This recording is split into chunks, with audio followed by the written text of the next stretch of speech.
فاتحہ پڑھنے والا نہیں، ان تمام کے لیے 1 مرتبہ سورہ الحمد اور 3 مرتبہ سورہ کل پڑھ کے بخش دیجیے۔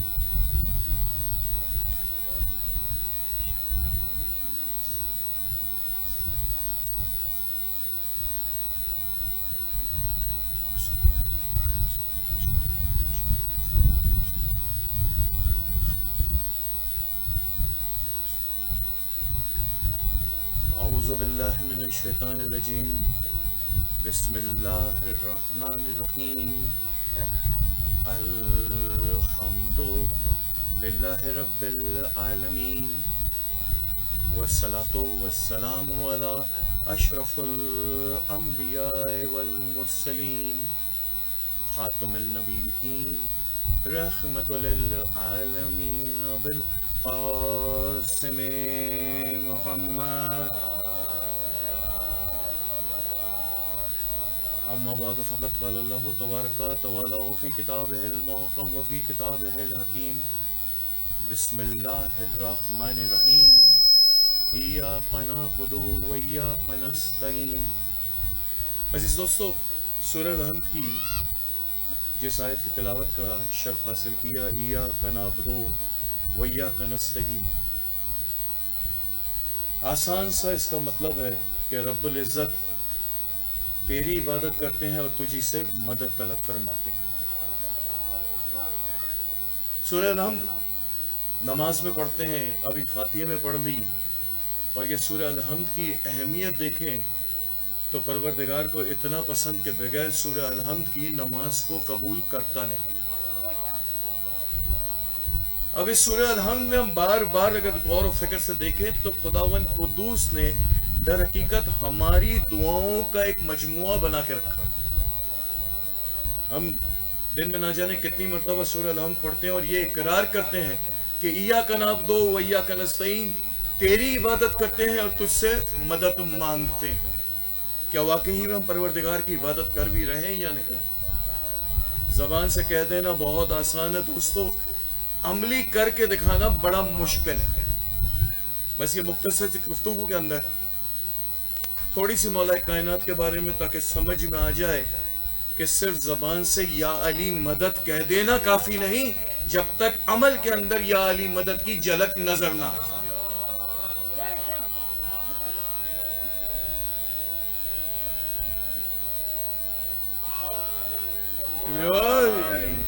تو بس کوشش میری ہوگی کہ بہت مختصر سا کر کے چھوٹی شہزادی کے مصائب، کیونکہ بیٹھے یہاں پہ ہم پرسہ دینے کے لیے۔ آج مسلمان جو تکلیف میں ہے دوستو، کس لیے؟ کبھی غور سے سوچا؟ جب رسالت نے اعلان کیا تھا لا الہ الا اللہ محمد رسول اللہ کا، اس وقت بھی مسلمان بڑی تکلیف میں تھا، اور مسلمانوں کے مقابلے میں اگر کوئی تھے تو کون تھے؟ کبھی غور سے سوچا؟ یہ دیکھیں، مجلس میں آنا، آ کے بیٹھ کے چلے جانا مجلس کا حصول نہیں ہے۔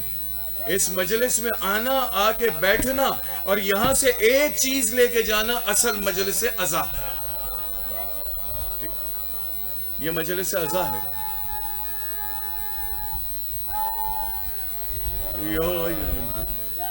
اس طرح نہیں ہے دوستو جیسے آپ درود اور علی کا نعرے کا جواب دے رہے ہو۔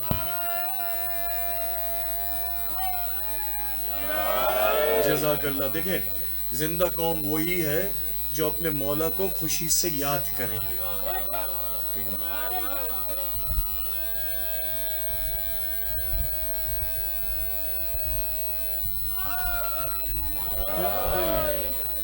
بھائی مایوس کون ہوتا ہے وہ بھی سن لیجئے گا آج۔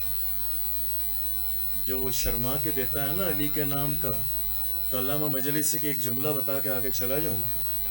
علامہ مجلسی کہتے ہیں کہ اگر عادت اس زندگی میں جس چیز کی ہوگی، قبر میں وہی چیز دہرائی جائے گی۔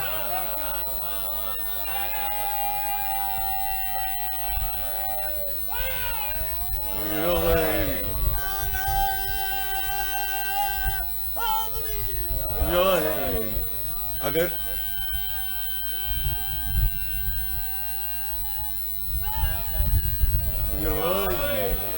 بس جملہ سن لیجیے، علامہ مجلسی کہتے ہیں کہ اگر زندگی میں عادت ہے یا علی مدد کہنے کی، جب بھی مشکل آئے اور زبان سے یا علی مدد نکل جائے، کبھی خوشی ہو یا علی مدد نکل جائے، اٹھو تو علی، بیٹھو تو علی مدد نکل جائے، جب قبر کی پہلی رات ہوگی اور منکر نکیر سامنے آ کے کھڑا ہو جائے گا تو اس کی وحشت دیکھ کے تمہارے منہ سے نکلے گا یا علی مدد، تو منکر و نکیر کہتے ہوئے چلیں گے کہ اس قبر کو خالی کر دے، علی کا چاہنے والا آ گیا۔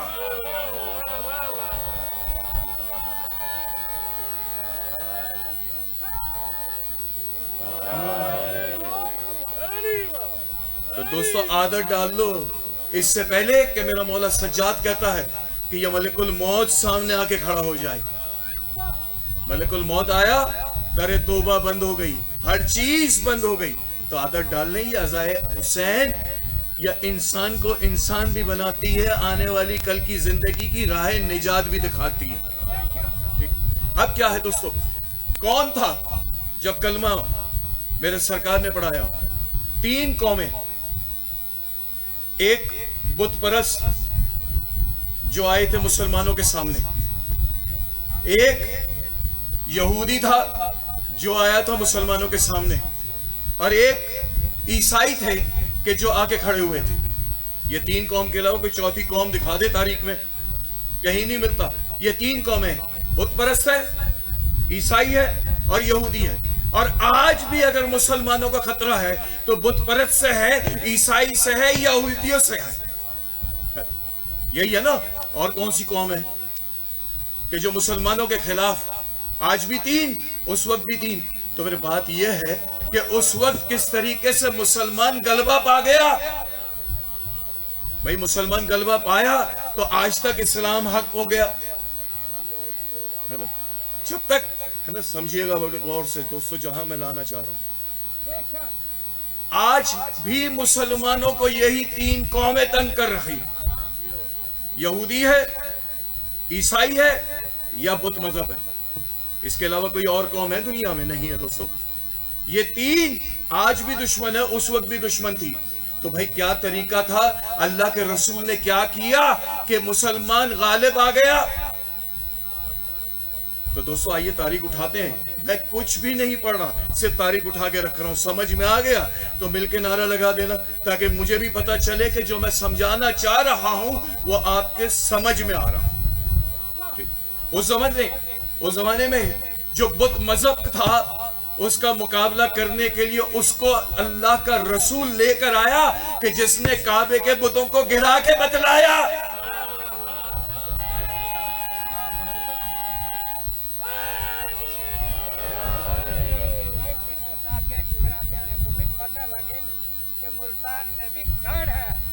بے شک بے شک بے شک۔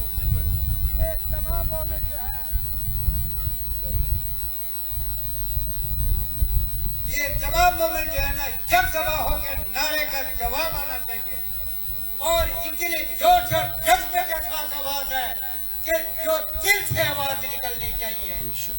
دمشق کے اندر علی علی، زہرا کا شوہر علی علی، حسنین کا باپا علی علی، حسن کا مولا علی علی، کمبر کا مولا علی علی، جنگوں کا فائٹر علی علی، جبریل کا ٹیچر علی علی، خیبر کو اکھاڑا علی علی، ہم سب کا مولا علی علی۔ نعرہ حیدری، شاعری شاعری شاعری مدد حق حیدر، جزاک اللہ۔ یہ ملتان نہیں ہے، مولا علی کے چاہنے والوں کا گھر ہے۔ بس بات یہ ہے۔